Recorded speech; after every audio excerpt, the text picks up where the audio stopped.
오늘 이 아침에도 하나님께서 우리와 함께 이 말씀 속에 함께 있길 간절히 바랍니다. 욥기 6장 1절로부터 30절까지 말씀 중심으로 마른 개울 같은 우정, 이런 제목과 함께 하나님 말씀 함께 나누겠습니다. 우리는 살면서 무너지는 현실 앞에서 누군가에게 위로를 받고자 합니다. 그래서 때로는 남편은, 아내는 서로를 위로하려고 하고 또 위로를 받고자 합니다. 근데 실상 이 땅에 있는 사람들은 우리의 진정한 위로자가 아니죠. 오래된 친구가 좋다 하나 그 친구가 내가 돈이 있을 때 친구고 돈이 없으면 친구가 되지 못할 때도 있고, 주변에 나를 따르던 사람도 내가 어려움을 당하게 되면 소식조차 끊어지는 것, 그것이 이 세상의 인정인 것 같습니다. 오늘 욥의 친구들은 욥을 위로하러 왔습니다. 우리 욥기 2장에 보면 이 세 명의 친구는 그의 고난을 듣고 그를 위로하러 달려왔을 겁니다. 그런데 그들은 욥에게 와서 하는 말이 그에게 다 동일한 얘기를 하기 시작합니다. 너가 하나님 앞에 죄를 졌다. 너가 이렇게 재난을 받은 것은 분명히 원인이 있을 것이다. 여러분, 아니 땐 굴뚝에 연기가 나겠습니까? 그러니까 너가 이렇게 재난받은 건 분명히 하나님 앞에 너가 큰 잘못을 저질렀기 때문에 어서 회개하고 돌이켜라. 그런 설전이 계속 오르락내락하게 되는 거죠.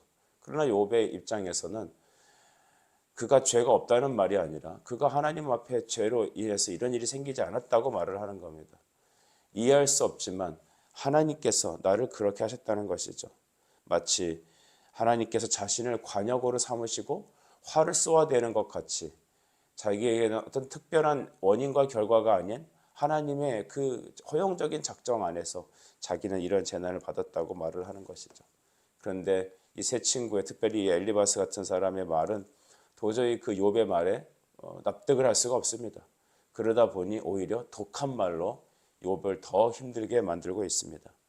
그런 내용들, 욥의 불평이 오늘 1절부터 30절까지 쭉 진열되어 있죠. 이 3절 말씀을 우리가 읽어보겠습니다. 바다의 모래보다도 무거울 것이라. 그러므로 나의 말이 경솔하였구나 라고 말합니다. 욥은 친구들의 말이 너무나도 서운한 것입니다. 내가 너희들의 한 말들, 그것들이 너무나 경솔하다. 그들은 자기의 이 어려움에 대해서 비판만 할 뿐이지 그저 자기에 대해서 알아주는 사람이 하나도 없다고 말합니다. 다른 사람 얘기하긴 편하죠. 논리적으로 그 사람에 대해서 이러쿵저러쿵 얘기하는 건 편할 겁니다. 그런데 그 사람의 입장에서 그 마음을 헤아리는 것은 결코 불가능할 것입니다. 그래서 나는 너무 괴로워서 내 말을 더듬고 중얼거리고 있다라고 말합니다. 나의 말이 경솔하구나라는 뜻이 바로 그것이죠. 나는 너무 괴로워서 너희들의 그 말에, 독한 말에 내가 너무 힘들어서 마음이 무너져서 중얼거리고 말을 떠듬떠듬 할 뿐이다라고 말하고 있는 것입니다. 여러분, 우리가 혹시 신앙인이라는 이름으로, 우리가 조금 더 안다는 이유로, 좀 오래 신앙생활을 했다는 이유로 다른 사람을 이렇게 함부로 대하고 있지 않는지 점검해야겠습니다. 저는 이 말씀을 들으며 제가 목회자로서 성도들을 목양하고 가르친다는 이유로 때로는 그들에게 이와 같이 독한 말을 엘리바스 같은 입장에서 말하고 있지 않나 스스로 점검해 보게 되었습니다. 우리는 다 여러분 하나님 앞에 똑같은 죄인입니다. 다만 우리에겐 또 직분도 있고 우리에게는 다른 사람을 인도할 그런 어떤 의무도 있을 겁니다. 그러나 우리가 하나님을 온전히 알지 못하는 상황 속에서 우리가 알고 있는 그냥 엘리바스와 같은 원인과 결과 같은 인과응보적인 생각을 가지고 단순한 우리 논리와 지식으로 상대방을 판단한다면 사랑은 없고 정죄만 가득한 그 사람에 대한 영혼의 서운함을 더 얹어주지 않겠습니까? 5절부터 여러분 그 7절까지 또한 욥은 고통스러운 삶에는 이제는 염증이 난다. 나는 정신적으로 심한 괴로움을 받고 있음을 호소하고 있습니다. 5절부터 읽어보겠습니다. 들나귀가 풀이 있으면 어찌 울겠으며 소가 꼴이 있으면 어찌 울겠느냐. 싱거운 것이 소금이 먹히겠느냐. 달게 알 흰자위가 맛이 있겠느냐. 내 마음이 이런 것을 만지기도 싫어하나니 꺼리는 음식물같이 여김이라 라고 했습니다. 이런 삶은, 나의 지금 현재 당한 이 삶은 맛이 없어서 삼키고 싶지도 않고 또한 매우 역한 것이어서 오히려 뱉어버리고 싶다라는 것이죠. 내 삶이 그렇다는 것입니다. 여러분, 그들은 결국 자신을 향해서 일종의 보응의 원리로 계속해서 욥을 공격하고 있고, 자기는 그래서 자기 자신을 이해하지도 못한다는 것입니다. 그래서 자기가 당하고 있는 이 재난은, 고통은 하나님의 이해할 수 없는 징계인데, 재난인데, 엘리바스의 그 설명하는 것, 자기 자신을 이렇게 저렇게 설명하는 것은 내가 도저히 먹을 수 없는 음식과 같아서 뱉어버리고 싶다는 겁니다. 우리가 신앙으로 얘기하지 않는, 기도하지 않고 말씀에 의지하지 않고 온전히 깨닫지도 못하면서 우리가 섣부른 생각과 그저 우리가 좀 더 안다는 생각으로 상대방을 이렇게 말하는 것은 꺼리는 음식물 같이 삼킬 수 없는 그런 말이죠. 그런데 오히려 엘리바스 입장에서는 자신이 옳기 때문에 욥에게 억지로 자기의 말을 먹기 싫은 아주 역겨운 그 음식을 강제로 먹이는 그런 꼴이 되었습니다. 여러분, 우리가 이렇게 하고 있지 않습니까? 우리는 정말로 이 점을 잘 살펴봐야 합니다. 상당수 많은 교인들이 교회를 떠나는 이유들을 살펴보면 말에 의해서 어려움을 당하는 경우가 많은 것 같습니다. 대부분은 또 우리 목회자들에 의해서 그 상처를 받기도 하고, 때로는 또 오해를 해서 혹은 주변에서 그 사람을 온전히 기도하지 않고 그저 섣부른 자기 논리로 그 사람을 대할 때 우리는 욥의 말과 같이 그 상대방의 말은, 그 상대분이 나를 향하여서 하고 있는 언양들은 먹기 싫은 음식들, 먹을 수 없는 음식, 또 아주 역겨운 것을 나에게 강제로 먹이는 것 같습니다. 여러분, 이런 것들은 하나님의 영광에 이르지 못합니다. 히브리서 10장 우리 23절에서 4절 말씀 보면 서로 사랑과 선행을 격려하며 라고 했습니다. 사랑과 선행을 격려하라. 여러분, 그것은 정죄와는 다른 것입니다. 그래서 먼저 된 사람들, 하나님 교회에서 정말 믿음의 리더십에 있는 사람들의 특징은 무엇일까요? 그 사람에게 말하기 이전에 먼저 그 사람을 위해 기도해야 될 것입니다. 저는 강단에 서면서 두 가지 마음이 공존합니다. 먼저 선지자적인 마음에 강하게 듭니다. 즉, 선지자들은 하나님의 말씀을 받아서 가감없이 그들을 향하여 외치기도 하고, 또 그들을 향하여 독한 말을 하기도 하고, 때로는 눈물로 호소하기도 합니다. 그러나 두 번째는 제사장과 같은 마음을 갖게 됩니다. 제사장은 많은 사람을 대신하여서 바로 하나님 앞에 그 예수 그리스도의 어린 양의 피를 대신 들고 들어가는 그런 제사를 드리는 역할을 하지 않습니까? 그러니까 선지자적인 마음도 있지만 제사장적인 마음이 같이 공존해야 합니다. 오늘 우리는 여러분 어떤 마음을 가져야겠습니까? 먼저 우리가 생각하는 그 말을 섣불리 말하기 이전에 우리는 그 영혼을 놓고 기도해야 될 것입니다. 저 역시 모든 사역의 현장에서 이런 많은 우를 범했음을 고백하지 않을 수 없습니다. 나는 그 성도를 위해서 올곧은 얘기를 한다고 했지만 돌아봤을 때 저는 그 성도를 위해서, 그 영혼을 위해서 먼저 기도하지 않았구나라는 오류를 저지를 때가 많이 있었습니다. 여러분, 무엇보다도 앞서는 것은 기도해야 합니다. 그 영혼을 놓고 기도할 때 섣부른 그 사람에 대한 정죄나 그 사람을 향한 역겨운 음식, 꺼리는 음식을 먹이는 것이 아닌 진정한 하나님께서 원하시는 생명의 말씀으로 그에게 전하고, 또 이런 인자한 말로 사람을 감화시키는 그런 역사를 이루게 갈 것입니다. 우리의 모든 사역과 말들은 한 사람의 영혼을 그리스도께로 인도하는 사역이어야 되기 때문이죠. 오늘 욥은 또한 그 친구들의 말에 대해서 다음과 같이 얘기하고 있습니다. 14절 보실까요? 낙심한 자가 비록 전능자를 경외하기를 저버릴지라도 그의 친구로부터 동정을 받느니라. 내가 하나님께로부터 이렇게 버림을 받는 것 같이 재난을 받아도 나의 믿음의 동역자들은 나를 위하지 않겠느냐라는 것이죠. 욥이 여러분 승승장구할 때, 돈 많을 때, 재산 많을 때야 욥과 좋은 관계를 유지했죠. 사람은 꼭 그런 것 같아요. 좋을 때야 좋은 겁니다. 환경이 좋고 또 문제가 없을 때는 서로 윈윈하고 좋습니다. 근데 진짜 여러분 우정은, 진짜 성도들의 성도됨은 환난 당할 때 나타날 것입니다.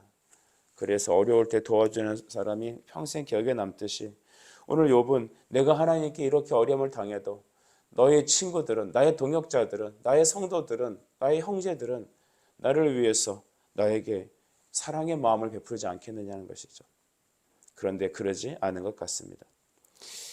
여러분, 교회는 왜 존재할까요? 하나님은 교회를 어떻게 우리에게 주셨습니까? 지상의 교회는 참 문제가 많습니다. 그래서 여러분, 우리는 문제 많은 이 교회에서도 하나님이 행하시고자 하는 이유는 바로 말씀과 영적인 교제를 통하여 우리 성도들이 서로서로를 격려하는 데 있습니다. 사람 인자를 보면 두 변이 존재하죠. 먼저 첫 번째 획이 있으면 두 번째 받치는 획이 있습니다. 그와 같이 사람은 서로가 세워져야 되는 것이죠. 하나님께서도 교회를 그와 같이 주셨습니다. 아담이 혼자 독처하는 것이 옳지 않다 여기신 하나님은 그의 갈빗대를 떼셔서 최초의 교회며 가정인 그의 아내 하와를 데려다 주셨습니다. 두 사람이 함께할 때 비로소 온전한 가정이며 또한 자녀는 부모로부터 떠나 스스로 독립을 해야 되는 것입니다. 교회에서는 바로 불합리하고 약하고 죄가 가득한 인간들의 모임이지만 성령 안에서 서로 모일 때 우리는 이 교회라는 공동체 안에서 마치 아이가 어머니 안에서 자라나듯이 그 자궁에서 자라나듯이 우리는 그리스도의 대속의 날까지 성장할 수 있습니다. 시편 121편의 말씀을 보면 내가 산을 향하여 눈을 들리라 나의 도움이 어디서 올 거라고 말합니다. 천지 지으신 여호와께서 바로 너의 도움이지 그 다음 절에 등장하죠. 나의 힘은 어디 있나? 나의 도움은 어디 있나? 인생의 고된 순례길을 거치며 하나님의 성전에 올라가는 그 순례객에게 또 다른 순례객이 말하는 겁니다. 천지를 지으신 여호와가 너의 도움이다. 우리는 서로에게 하나님 말씀으로 격려해야 합니다. 상대방을 정죄하고 상대방을 여러분 깎아내리라는 것이 아닙니다.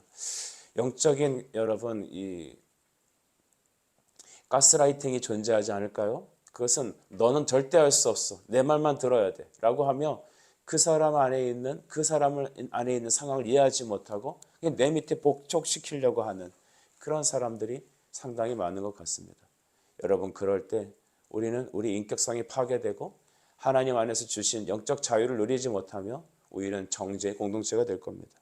교회의 비밀은 바로 서로 하나님의 말씀으로 서로를 격려하고 세워가는 데 있습니다. 저는 우리 교회가 이렇게 되어가고 있음을 감사합니다. 우리 수요 오전에 여성들이 함께 모여서 미래 리더십들이 믿음으로 기도하고 삶을 나누고 기도할 때 하나님의 은혜가 흘러가고 있음을 저는 깊이 감사합니다. 때로는 자기의 삶의 깊은 상처도 얘기하고 때로는 자기의 약한 것을 얘기할 때 우리 모든 성도들은 서로를 격려하고 그들을 위해서 진심으로 눈물 흘리며 기도하는 것입니다. 그곳엔 정죄가 없습니다. 그곳에서는 예수 그리스도만 있습니다. 세상과 나는 간 것 없고 구속한 예수님만 보이는 여러분의 인생이 되길 간절히 축복합니다. 여러분, 그 욥은 그 친구들을 다음과 같이 평가하고 비난하죠. 15절에 보면 내 형제들은 개울과 같이 변덕스럽고 그들은 개울의 물살같이 지나가노라. 얼음이 녹으면 물이 검어지며 눈이 그 속에 감추어질지라도 따뜻하면 마르고 더우면 그 자리에 아주 없어지나니 라고 했습니다. 광야에 있는 이 와디라고 하는 이 물살은 비가 급히 오면 그 바위를 깎아나가면 이 사암을 깎아나가면서 깊은 물결을 이룹니다. 그처럼 개울같이 변덕스럽다라는 것입니다. 좋을 때는 헤헤거리는데 안 좋아지니까 독한 말로 나를 정죄한다는 얘기죠. 또 그 속에 감출지라도 얼음이 녹으면은 검어지면서 그 속에 감춰진다고 합니다. 그리고 따뜻하면 마르고 더우면 그 자리에 아주 없어진다라는 것이죠. 친구들이 위로하러 왔지만 그의 친구들의 말은 절대 자기에게 위로가 안 됩니다. 심지어는 마른 시냇물 같다라고 말합니다. 있는 것 같지만 얼음이 녹아서 그 안에 보니까 금방 더위로 날아가 버린다는 것이죠. 친구들이 와서 그는 마음의 위로를 느낄 줄 알았습니다. 믿음의 형제들이 있어서 자기를 위해서 격려하고 자기가 이 어려움에서 이겨낼 줄 알았습니다. 그런데 오히려 그 친구들이 내게 더 아픈 상처를 주고 있던 온정마저 다 싹 말라버렸다는 겁니다. 여기서 우리에게 위로가 되는 건 뭐냐면 친구 위로가 안 된다는 겁니다. 사람 위로자가 아니라는 것이죠. 나의 위로자는 오직 예수 그리스도라는 것입니다. 우리의 진정한 위로는 어디 있을까요? 우리의 진정한 컴포트, 진정한 위로는 무엇입니까? 예수 그리스도께서 우리를 위해 대속의 피를 흘리셨다는 사실입니다. 영원하신 그리스도께서 나의 친구가 되어주신다는 사실이죠. 여러분 혼자 외로워합니까? 주님이 여러분의 친구이십니다. 주님이 여러분의 신랑 되시고 주님이 여러분의 위로자 되시고 친구 되시며 주님이 나의 주 되십니다. 내가 그리스도의 것이 될 때 나는 이 세상에서 가장 큰 위로와 행복과 안도를 내십니다. 오늘 우리가 욕과 같은 어려움이 있다면 우리는 마른 시내 같은 친구를 위로하고 의지하고 세상 의지할 것이 아니라 내 구주 예수님께 기대는 이 아침이 되기를 간절히 바랍니다. 갈라디아서 6장 9절 말씀 보실까요? 우리가 선을 행하되 낙심하지 말지니 포기하지 아니하면 때가 이름에 거두리라 했습니다. 여러분 포기하지 맙시다. 따뜻해지면 사람의 온정을 기다리고 가봤지만 거기는 아주 마른 시내밖에 없었습니다. 사람은 기대는 존재가 아닙니다. 사람은 서로 세워줘야 될 그리스도의 말씀을 세워줘야 될 지체입니다. 우리 21절 말씀도 볼까요? 욥은 또다시 말합니다. 이제 너희는 아무것도 아니로구나. 너희가 두려운 일을 본즉 겁내는구나 라고 말씀합니다. 이 얘기는 너희가 나한테 와서 이렇게 말해주면서 말하는 것은 나를 위로하고 나를 함께 끌어올리려는 것이 아니다. 자기 논리로 나를 정죄하고 너희는 오히려 나를 떠난다라는 겁니다. 21절 말씀이 그런 거 아닙니까? 너희가 두려운 일을 본즉 겁내는구나. 그 얘기는 욥은 친구들에게 자기를 위로해 줄 것을 기대했지만 오히려 비난하면서 거리를 두기 시작했다는 겁니다. 우리가 욥하고 이렇게 얽히면 잘못되는 거 아닐까? 그의 불행이 혹시 나에게까지 전이되는 거 아닐까? 저도 여러분 이런 사실 너무 많이 경험합니다.